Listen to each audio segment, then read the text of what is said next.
All right, today we are going to be talking about counseling and case management and looking at process and outcome. For review, the objectives of vocational rehabilitation, as we all know, are to place persons with disabilities into competitive employment. We look at satisfaction with placement. We look at satisfactory performance on the job. We look at quality of life issues, and we look at issues relating to the economic self-sufficiency leading to independent living for persons with disabilities. To achieve these objectives, we should look at having the consumer receiving information to understand the role and function of the rehabilitation agency and service providers, and that leads into informed choice on the part of the consumer. And informed choice doesn't mean any choice, but informed choice based on all of the information that we provide and that the consumer is able to learn about and to consider. Consumers should be properly informed of the purpose and outcome of the services, and we develop counseling relationships with the consumer in order to empower the consumer. Thereby, through this process, through empowerment, through informed choice, the consumer is able to develop an appropriate IPE, individual plan for employment, and that's developed by the counselor and the consumer. In fact, the law, the Rehabilitation Act, allows for the consumer to develop his or her own IPE, own individual plan for employment. The steps in the rehabilitation process would be the application, as we talked about, eligibility determination, the IPE development, the services that are provided, employment then obtained, follow-up, and then hopefully in the future the consumer's file and record will be satisfactorily closed. The rehabilitation process starts with the individual applying for services, the intake interview to explore the individual's medical, social, financial, educational, and vocational issues, intake interviewing to help determine the consumer's skills, abilities, challenges, interests, as well as vocational rehabilitation needs, which are then translated into the goals of the rehabilitation process. We determine eligibility. We may need to further assess the individual's employment barriers, and we establish eligibility for services.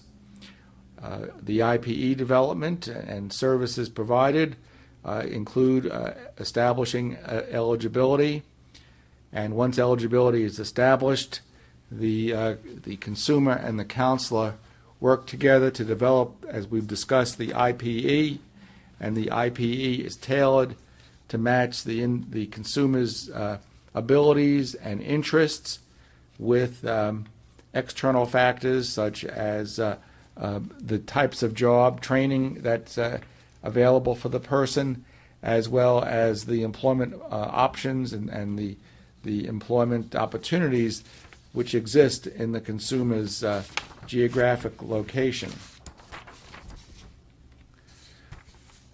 And once employment is obtained, we look at the expected outcome of services and a suitable employment for the consumer. And of course, we want to be able to do the best we can in not just identifying any job for the consumer, but in identifying jobs which would be appropriate for the consumer based upon the consumer's abilities, their needs, their interests, their requirements in terms of family issues, as well as potential of the consumer. And I believe that it's important for us to do the best we can in order to be able to help the person achieve the fullest of that person's abilities and help the person achieve at the highest level of functioning, which would be reasonable considering all of the factors that we take into consideration.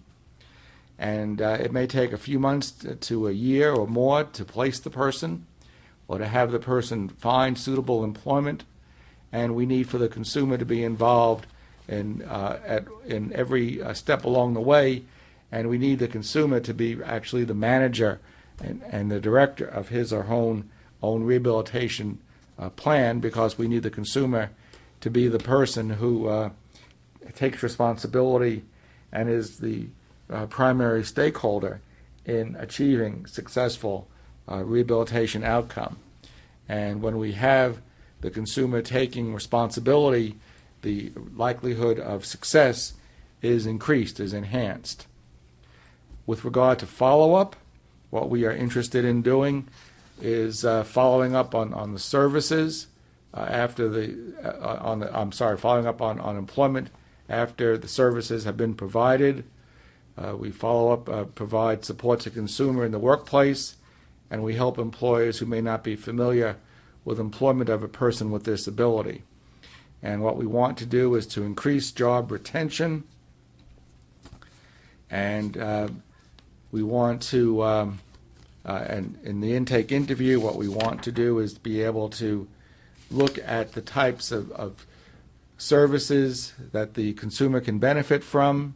We look at information on letting the consumer know what we can provide, the services that we can provide, the training that can be provided. We help the consumer look at his or her rights as a consumer. We look at the counselor's role and responsibility, and we look at the consumer's role and responsibility. We collect information from the consumer. We look at information to help in the decision-making process in terms of medical, psychological, education, and vocational evaluation information. We develop rapport with the consumer in terms of good counseling skills, a good counselor-consumer relationship, and that certainly is important in terms of being successful in the rehabilitation process. The counselor must have a good knowledge of jobs. In order to help the person, we need to know how jobs are performed. We need to look at how the requirements that employers have. We need to be understanding of employment practices. We need to be able to use occupational sources of information. Now, occupational sources of information can include documents such as the Occupational Outlook Handbook, which describes jobs in general terms and describes training, education, projected needs for jobs, as well as the general employment outlook for that job category.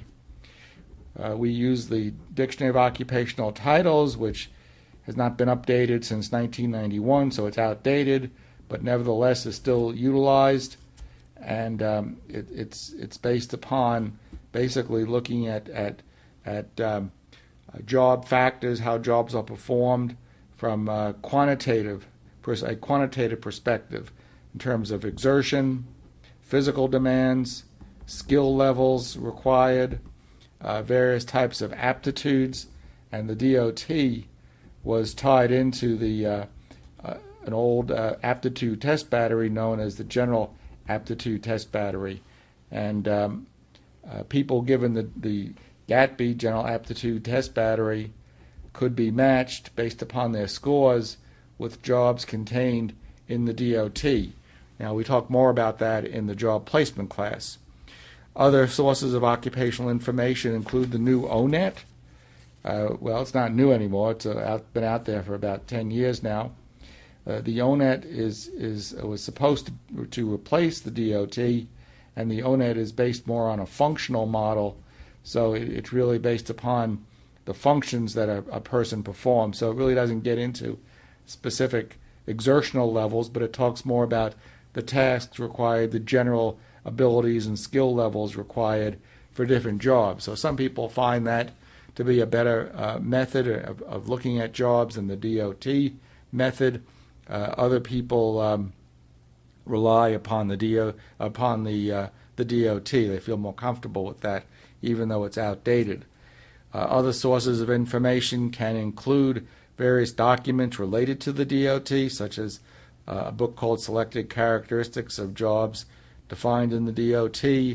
You can also go online and look up job descriptions. You can go to various organizations where you can find information about jobs. Professional organizations describe jobs in their general areas. You can go to various websites that describe training programs for community and technical colleges, and they describe the training that they provide in the job areas that they provide, and that can be another effective way to look at different types of jobs that exist. We need to be able to work with employers. We need to be able to know what the issues are that employers have. We need to be able to understand the hiring practices. We need to be able to understand some of the problems that employers have keeping people employed. And these are important in terms of the job development process. Informed choice is an ongoing process. It entails a partnership. It's a joint effort that we utilize with the consumer. It's consumer driven, and it leads to effective job placement.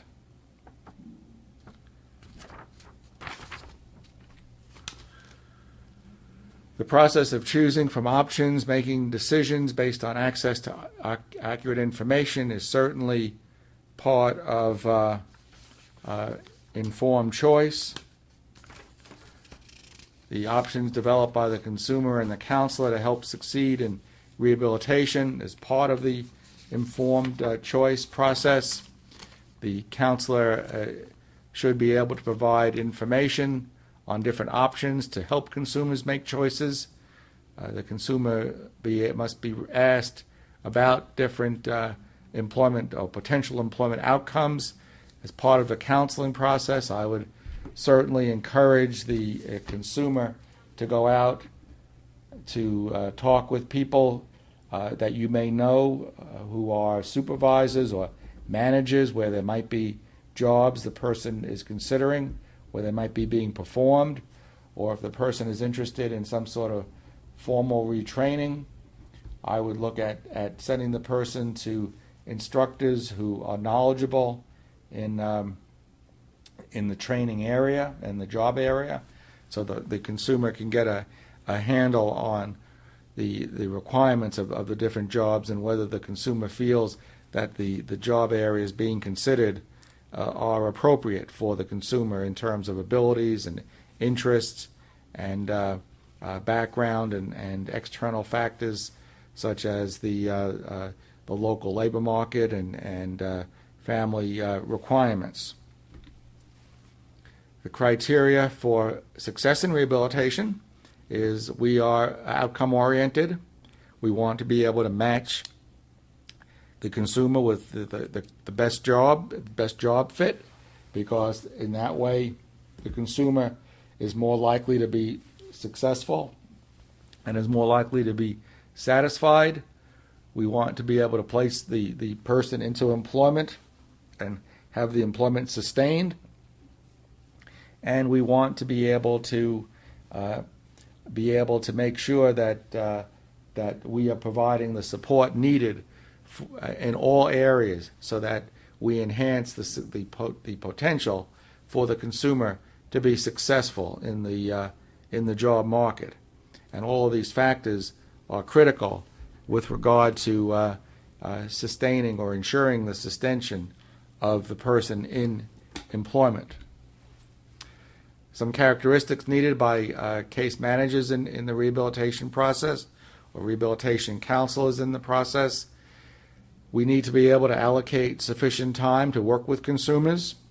As we've talked, be a good listener, understand the consumer from the consumer's point of view, be understanding and sensitive and empathetic to the consumer's requirements, the consumer's needs, be open to a consumer-centered rehabilitation plan, recommend and encourage the consumer through empowerment that the consumer will select a rehabilitation plan which is reasonable and realistic, and yet at the same time is going to be challenging for the consumer. So the consumer just doesn't accept any plan but one that has a high degree of success, potential success, but at the same time is reasonable, is manageable, is a challenge for the person, and has the potential to help the person develop marketable job skills, which are in demand to the extent possible in the local employment market. We've talked about being empathetic and considerate. It's important to be responsive.